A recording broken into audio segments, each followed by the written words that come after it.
Dairy Month, and I'm down here at the historic Hoard's Dairyman Farm to find out a little bit more about the Guernsey cows. Once I'm finished up here, it's off to some other dairies. I'm going to start with a goat dairy to learn about goat's cheese, and then it's up to Spooner to learn about a sheep's dairy. I'm going to be gathering ingredients to make a beautiful cheesecake for the Allison Dairyland Luncheon. Gather with us around the farm table. I'm your host, Inga Witcher. Gather with us around the farm table. A few years ago, I moved up to Wisconsin. I started an organic dairy farm at St. Isidore's Mead. That's when I discovered the abundance of Midwestern local food and small-scale farmers, growing everything from green zebra tomatoes to pasture pork. I'm taking a break from the cows, hitting the road, and seeing if I can't satisfy my epicurious appetite. Oh. That's great. This is amazing.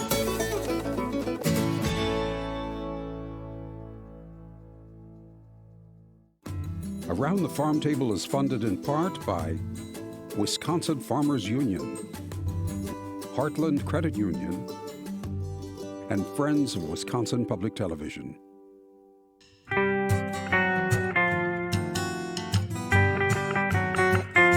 This is the dairy farm behind the iconic magazine, Hoard's Dairyman. It's a place where the editors can keep their boots on the ground and continue learning about cows and agriculture. And it's also the only magazine that I have ever known of that has an active dairy farm. Let's go find Corey and find out a little bit more about the farm.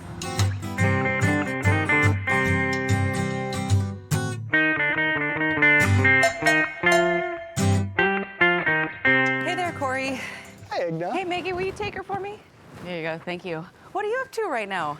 So we use the wand these days to do our health checks, and it's Monday, so this will be one of the events we're getting ready for with our veterinarian. And the wand is able to read radio frequency identification transponders that are on these cows, and essentially we don't have to use a clipboard anymore and hand enter data, and we can know if the cow is feeling well based on her activity or if she needs to get checked by the veterinarian, and it's just wonderful technology. What a great tool to have. You know, one of the things I really enjoy about reading Hoard's Dairyman magazine, which I've been reading since I was a little kid, is catching up on the technologies that's happening in dairy farms. Tell me a little bit about how the magazine got started. You know, it's a fascinating story, and really it's been a voyage since 1885 on really improving life for dairy farmers. And we have readers from 90 countries around the world now. Hoard came to Wisconsin from New York State, and he started a small newspaper, and eventually he was one of the people that started the Wisconsin Dairymen's Association. Wisconsin started out as a wheat state and eventually transformed into America's Dairyland, and Hoard was a big part of that. He helped secure the first refrigerated rail car to ship Wisconsin cheese to New York. We became a cheese exporter. In 1885, he started Hoard's Dairyman, and 3 years later, kind of all this cow idea was taking off, and he ran for governor of Wisconsin, and he ran as the cow candidate, and he got elected. Nice. He loved dairy, and he wanted other people to experience it. And while he was governor, they started the College of Agriculture at University of Wisconsin-Madison. They started the first dairy school, and they recruited a guy named Stephen Babcock, which became if you've ever been to UW-Madison now, you know Babcock Hall and Babcock ice cream, but he helped make milk pricing streamlined so everybody was on the fair plane. Tell me a little bit about the farm. Yeah, the Hoard's Dairyman Farm is actually on the National Register of Historic Places. We are the only known magazine that actually has a farm, and we have dairy cows here and about 900 acres of cropland that we farm around here. And we've had Guernseys at this farm since 1899. But the real uniqueness about this farm is it's where some of the very classic research on alfalfa, which is a legume, which means it fixates nitrogen to fertilize itself, took place here. And it's one of the crops that transformed and helped make America's dairyland. So tell me about the Guernsey breed. These are Guernseys. It's nice to see a big group like this all together because you don't see them that often anymore. Guernseys actually were about 1/3 of the dairy herd back at the turn of the last century here in the early 1900s. And they're wonderful for making butter. Because of the high butter fat? Yeah. The high butter fat, okay. Yeah. They produce more butter fat than any of the other breeds. And back in that era, a lot of people were making their own dairy products after they milked their cows. And butter was a great dairy product because you could store it pretty easily without refrigeration. The milk market's changed a little bit to favor fluid milk, but that's all changing now. The Guernseys are very high in A2. It's a type of protein. It's very digestible for people's stomachs, and there's some people that are bottling that kind of milk now. So that's been a new product that's come out. Well, I'm celebrating June Dairy Month by visiting some other types of dairies in Wisconsin, including a goat dairy and a sheep dairy, and I'm making up a wonderful little cheesecake for Allison Dairyland. So it was really nice to be with you today, but I gotta get my clothes changed and head out. Thanks, Igna. I really appreciate you coming to Hoard's Dairyman Farm. Have a good day.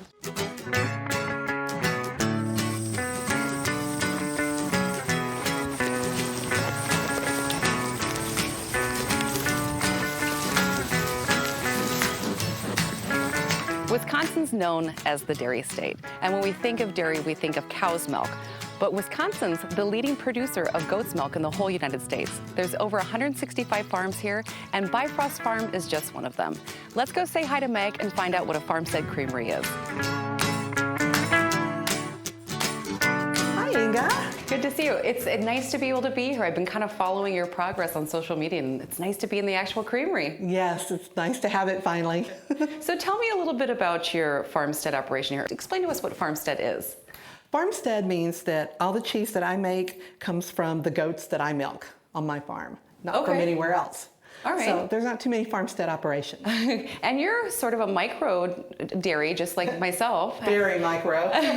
How many goats are you milking? Starting out with 4 and adding a couple more this summer, and I hope to be up to 16 next year. Speaking from experience, it's nice to gradually add animals on and not be overwhelmed at the beginning. That's about as big as I want to be. Especially because you're doing everything yourself. You're doing the milking and you're making cheese too? Yes, I'm it. One woman show here. That's good. Well, how did you get involved in this? I wanted the goats first because I've always loved goats. And as soon as we moved out here and had the land, we got a couple of goats, which also comes with milk. Sure. And I love to cook and kind of a foodie, so I learned how to make cheese in the kitchen and decided this is my next adventure. I want to do this. What varieties of cheese do you make? Right now I'm just doing fresh cheeses like Chev, ricotta, feta. That's great. And a little bit of yogurt cheese. And I also make cajita, which is a goat caramel sauce. That sounds amazing. Yeah. That sounds really good. I have to tell you, it's so nice to see creameries like this springing up throughout Wisconsin, and you're not that far away from my house, which makes me really excited because I love goat's milk cheese. Yeah. And having it available to us, it's just amazing. Was it difficult to start the process of cheese making? Oh yeah. You know, Wisconsin being the only state that requires a cheesemaker's license. Sure. So that took about 3 years, mostly because it was hard to find a place for the internship. Oh, right, because you have to do so many hours. 240. Did you learn a lot doing the internships? I'm really glad that I did. Yeah. Yeah. My father, he's a licensed cheesemaker, and he was kind of like, oh, I gotta go through the classes and all this stuff. Then afterwards, he said, I'm so glad I did because I learned so much. I was the same way. I'm like, are you kidding? I have to pick the one state. But I feel like I learned a lot more than I would have otherwise. So it was good. It was worth it. So tell me about your goats. Well, I raised mini Nubians, which you don't find too much in a commercial dairy because they're smaller. But I'm the one wrangling them, so I wanted a goat that I could handle. Plus, they give almost as much milk as a full-size goat, but they have the higher butterfat from the Nigerian dwarf side. And I hear that goats have is it one of the highest butterfat milks? Yeah, not quite as high as sheep, but it's higher than cow. I always thought Jersey cows were like the highest ever. Well, I know that I get quite a bit of cheese out of a gallon of milk. That's nice. And how many gallons do they produce? I get probably a gallon a day from each of them. Mm-hmm. That's not bad. Yeah. I was thinking about transitioning my dairy from a cow dairy to a sheep or a goat's just because I only have 30 acres available to me. And I know that you can have more animals on less acres with these smaller, the goats or the sheep, but I don't know. I see my little Jerseys out there with their eyelashes and I can't do it. Yeah, the Jerseys are cute. But I'd love to find out more about goats. Can I go take a look at them? Yeah, we got babies. Oh, perfect. Okay.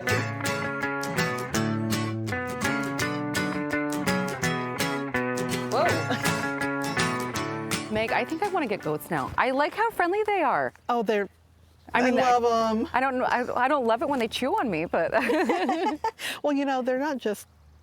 I wouldn't call them pets, but they're my partners. Yeah. And so I respect them. I kind of love part it. of I the- feel so loved right now. They're my employees. No, yeah. Tell me, you do a different kind of. I try to get my cows pregnant every year. You know, a couple of months after they calve. What's your system here? I like to alternate years. So I'm breeding half my herd one year, and the other half I'm doing extended lactation, which means that I'm going to keep milking them through and not dry them off like people normally do. Oh, no kidding. And do they drop in milk production at all? or It it's- drops in the winter, and then once the weather starts getting warm again, it picks back up. What made you want to do it that way? A couple of reasons. You know, it's hard to find homes for a bunch of goats. I'll take some home with me today. That's fine. So I don't have so many babies Yeah. to find homes for, and it's also easier on the does. Yeah. Oh, for sure. So because they're not kidding every year. Yeah. You're not kidding, right? I'm just kidding. How can you not make a joke? Well, Meg, thanks for taking the time today to teach us about what a farmstead creamery is and introducing us to these wonderful goats. Now that we've learned about goat's milk in Wisconsin, let's head it up and learn about sheep's milk.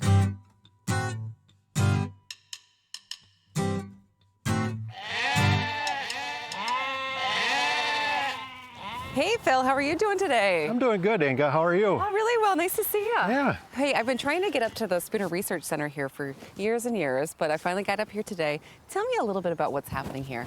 The station started in 1909 with a donation of land from the city of Spooner to the university to help train the locals in farming methods. And back then it was subsistence farming. Everybody grew their own food and had large vegetable patches and some animals to raise. And so it was for the university to get information out to local farmers.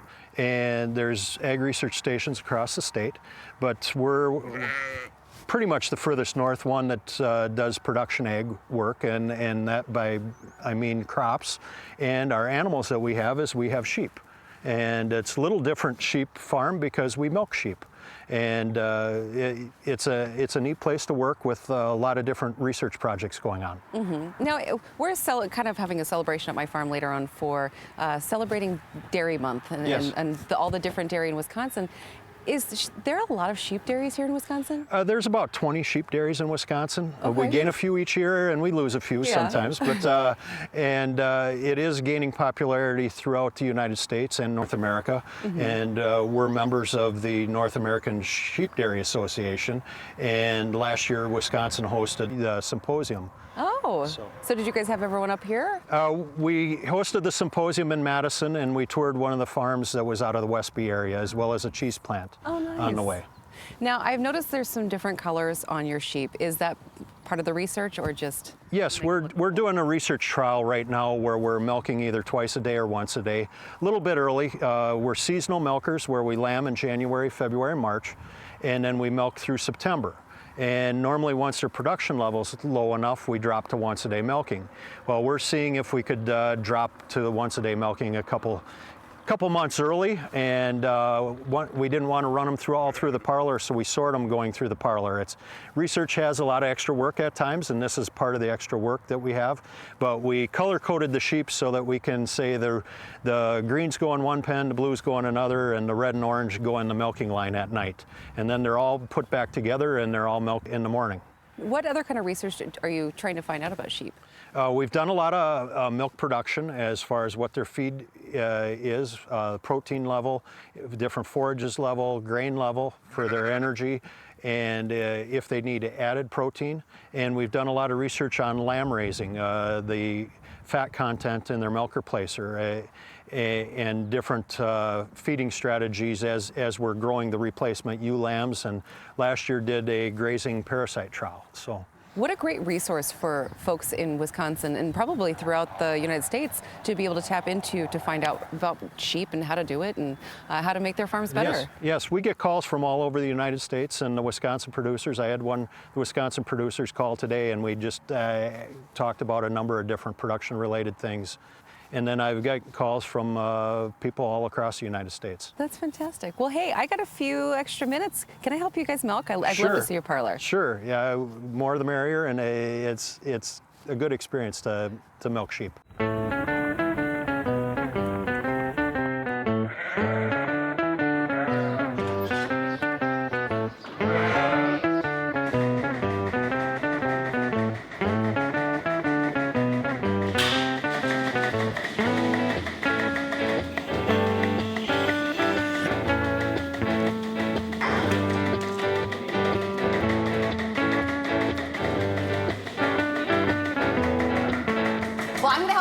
finish up with milking, and then why don't you meet me back in the kitchen where we're going to cook up some desserts for Alice in Dairyland.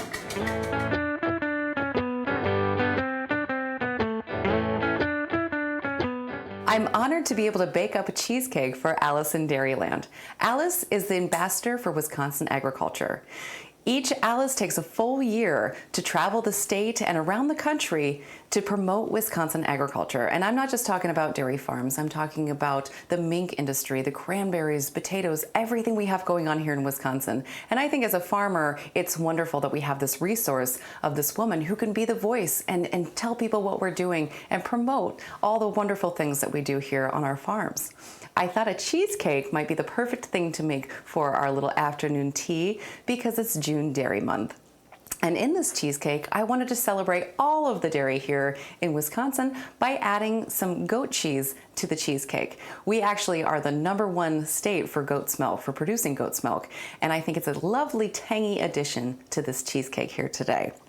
First, we're going to start with the crust. Now, when I was a little girl, I would bake cheesecake with my grandmother almost once a week, and she would have me put graham crackers in a Ziploc bag and beat it with a rolling pin until it was a fine crumb. Luckily, I have a Cuisinart that does that for me now. And what I did to make mine a little different than my grandmother's is I'm going to use a ginger snap crust. I love that flavor of the ginger, and I think it'll go well with the goat cheese. So add 2 cups of pulverized ginger snaps to a bowl here. And then I'll do a 1/4 cup of sugar and 6 tablespoons of melted butter. Now you can just whisk this all together. And you don't want it soaking, you want it just to be damp enough that the crumb will come together.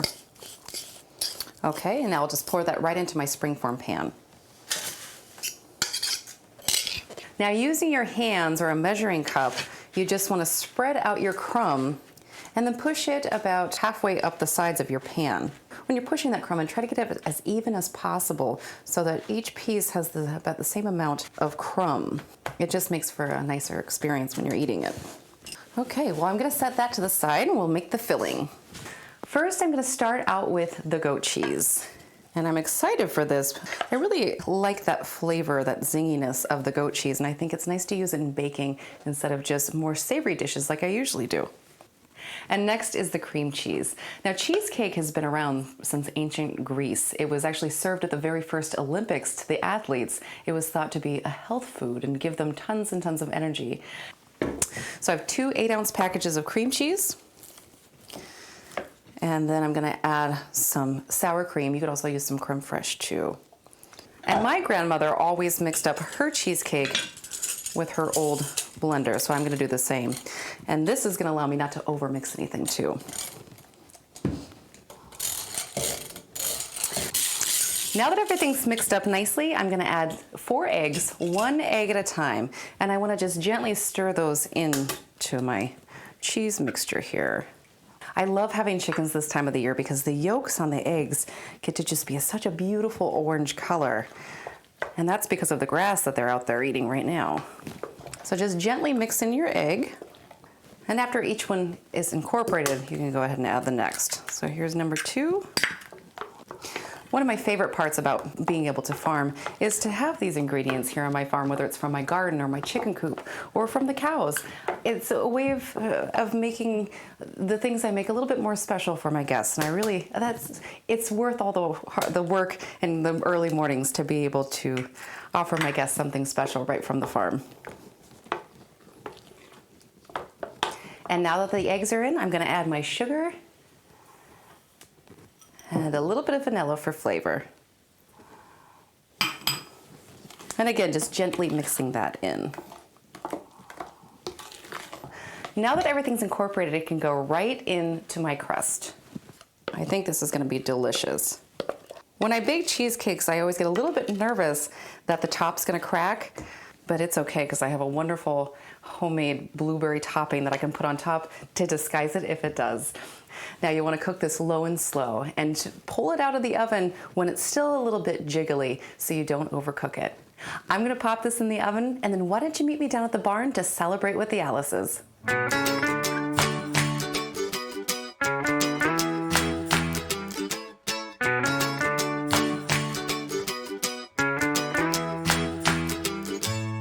So Anne, you're the current residing Alice in Dairyland. That's right. Now, do you have a history? Did you grow up on a farm?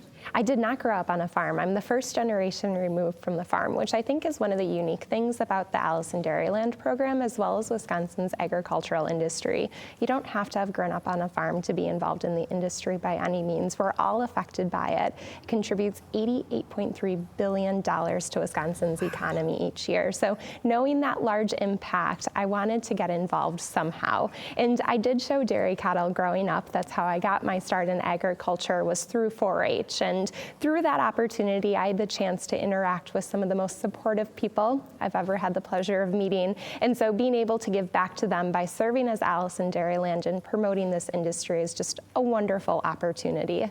Well, thank you so much for being here today. Yeah, thanks for having me.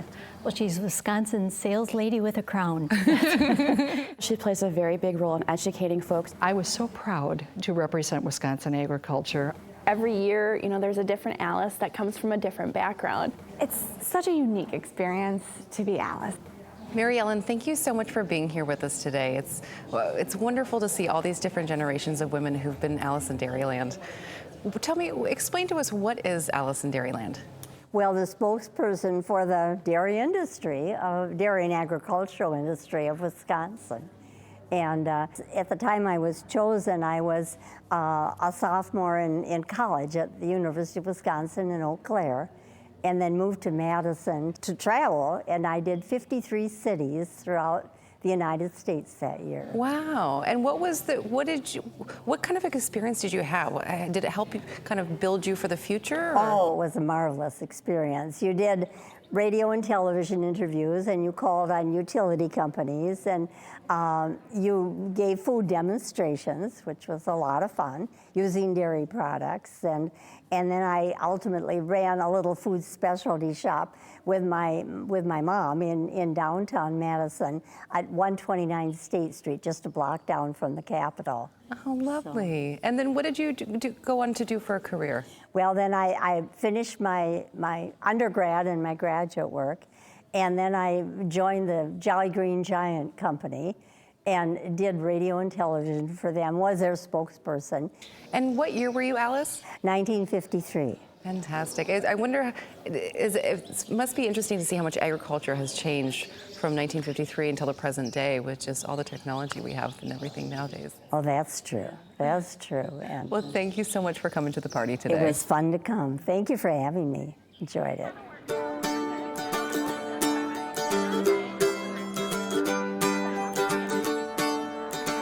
Pour a cup of kindness, tea and desserts. Perfect for an Alice in Dairyland reunion. Chev cheesecake, tangy and tasty. Top it off with your favorite fruit compote. Buttery rosemary shortbread cookies, savory and sweet. Strawberry rhubarb tiny cakes, crowned with a delicious dollop of buttercream frosting. Well, I hope you've enjoyed celebrating June Dairy Month with me and all the different Alices. And I hope you'll gather with us next time around the farm table. I'm your host, Inga Witcher.